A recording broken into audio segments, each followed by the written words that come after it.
Hello everybody and welcome to episode 32 of the Chesterfield of Dreams. Last time we spoke I called the episode the DL method, which I changed to drawing losing because of our severe streak without any sort of success. But now you join me at a golden period really, as we are flying out of the traps in our last few games.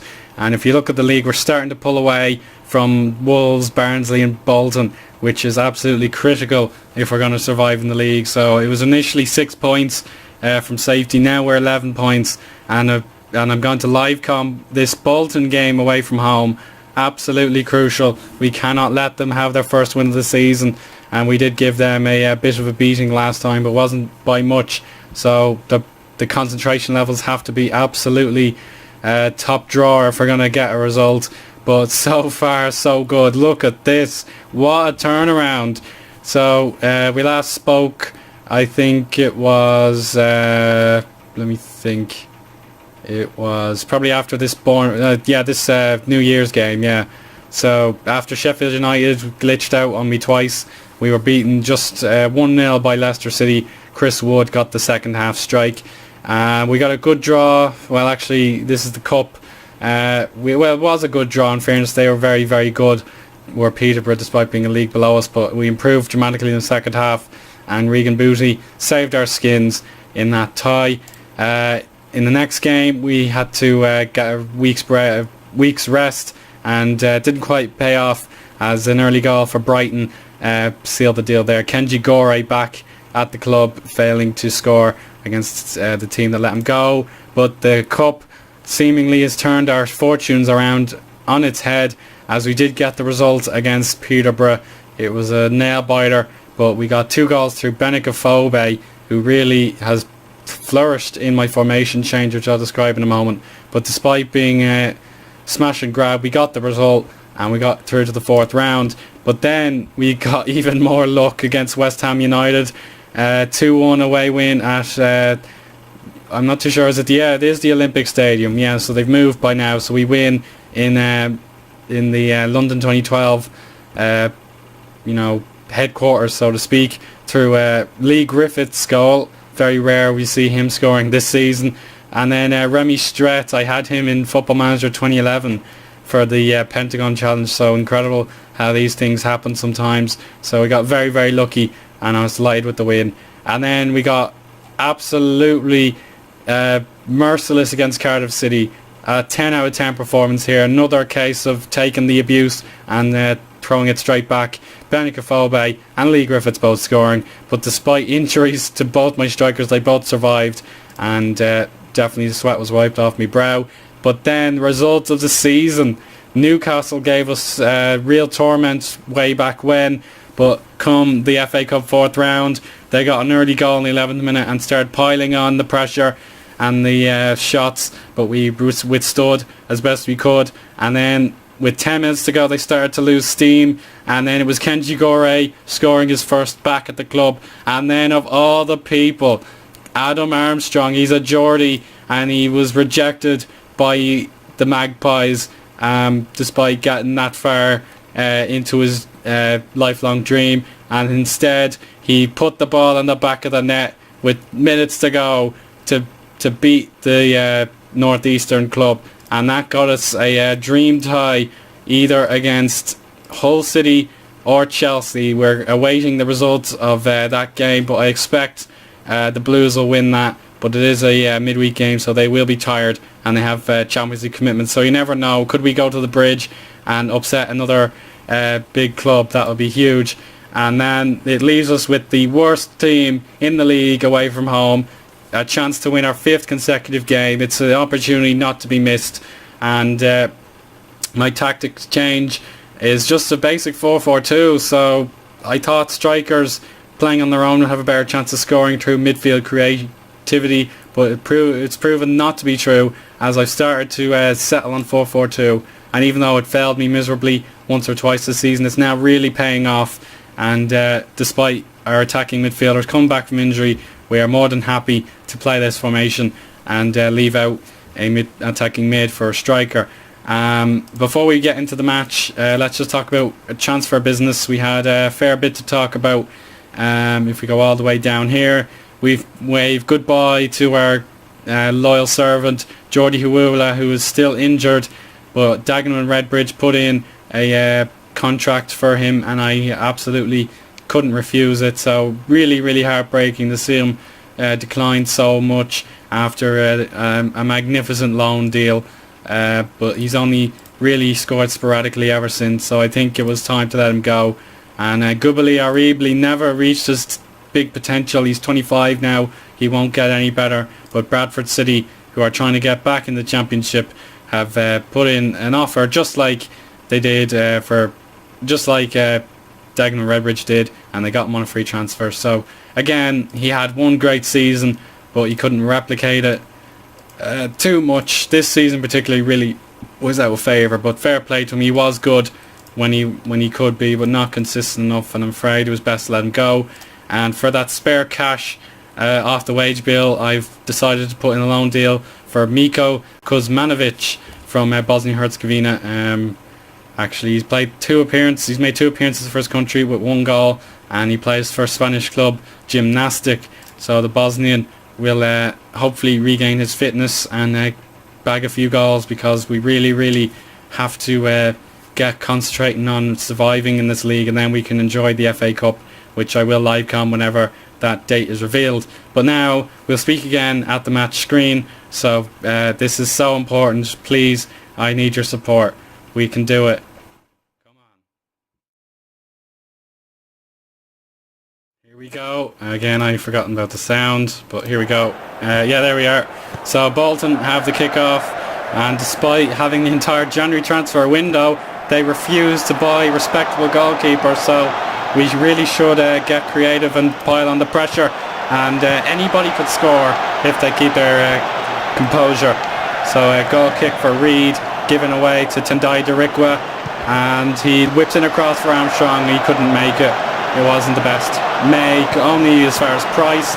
Here's Booty, and Armstrong. Oh, he had the chance to turn, but his shot was wayward. But a positive start, that's exactly what we need. 76% possession.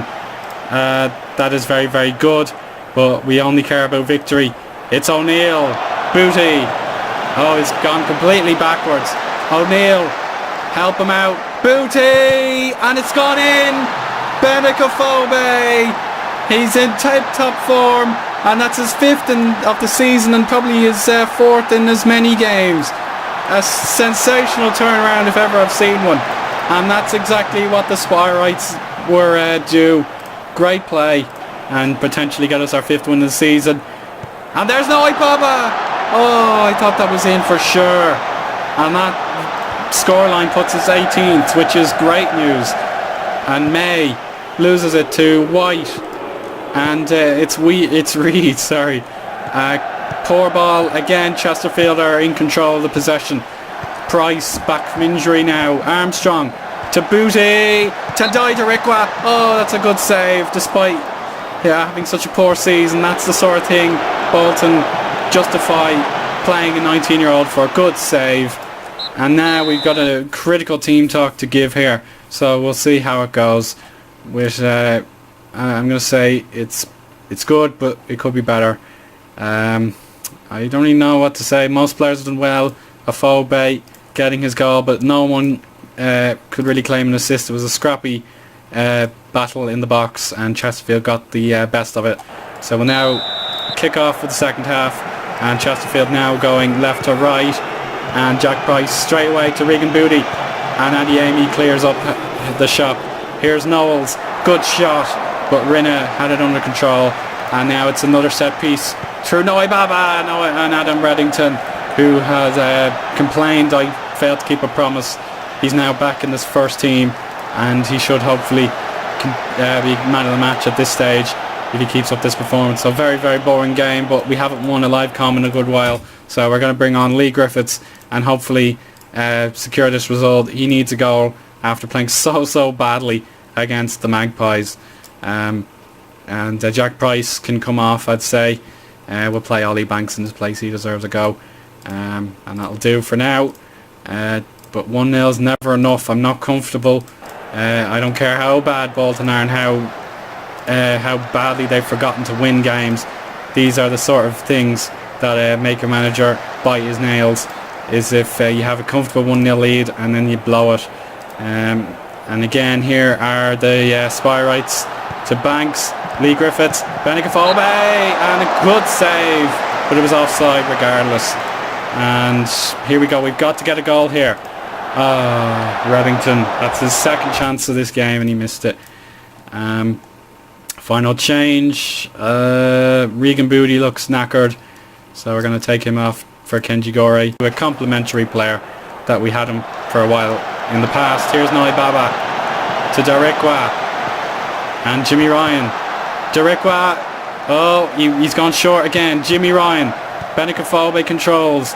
Noi Baba, lovely pass, no one marking, and the keeper saves it again. For once he's had a great game. I cannot criticise him at all for his performance here, but it's not enough to appease these fans. They just want this season to be over. They're going to be relegated, but it's a matter of when, not if. They're only on 5 points in 29 games. Absolutely dreadful. Benicafobe releases Darikwa, a live wire at the right side of the pitch, and again Chesterfield lose the ball, and we're a little nervous now. We need to concentrate. We're not threading our passes properly, and Bolton could potentially get a shot on target for a goal. Benicafobe hurt, but he has to stay on. It's confusing, it's frustrating, but we have just 4 minutes of stoppage time. Again Chesterfield lobbying the throw in. Noi Baba on his left peg gives it away. Ollie Banks, that's a foul, and Adiemi is sent off for an innocuous challenge, it has to be said, and Bolton are out with this for definite. But all I care about is the results. It's been a poor game until that. Lee Griffiths back with a bang, and that has hurt my sore throat, but that will hurt Bolton Wanderers even more. That's one of the best Livecom goals we've had in a very long time in any series. Beautifully crafted by Lee Griffiths, and hopefully he will sign a brand new contract in celebration of this 2-0 victory. No one put a foot wrong, but goal of the month contender from our friend Lee Griffiths. A fabulous second half. Everyone's tired. They gave 110%, which is exactly what we needed, and Chesterfield are bouncing 5 wins in a row. How about that, everybody? Brilliant stuff. And it was a comprehensive win, totally deserved, unlike that one against Newcastle, has to be said. But there you go, 34 points in 29 games, much healthier reading. And our relegation rivals, Wolves and Barnsley, I think they played in the early game, they got nothing. So Chesterfield can just look up instead of down, as long as we don't go on another stupid 15 game non-winning run. I think we can be very proud of ourselves. And that'll conclude the episode. Benicafobe now injured, so we're back down to 3 strikers in the blink of an eye. Lee Griffiths, much better from him, but it did take a moment of magic to get that man of the match. So we'll come back for the FA Cup 5th round game. We'll confirm the date for you now, whoever earns it, into stages. I believe it's I will just pick West Ham as an example. They play on the 15th, so we've got another Livecom in just a matter of weeks. But take your pick. Who will win that critical game? Will it be Chelsea or will it be Hull? Let me know down below, and if you've enjoyed the episode, again, that's very welcoming. But for now, we'll speak again for the next game. Bye now.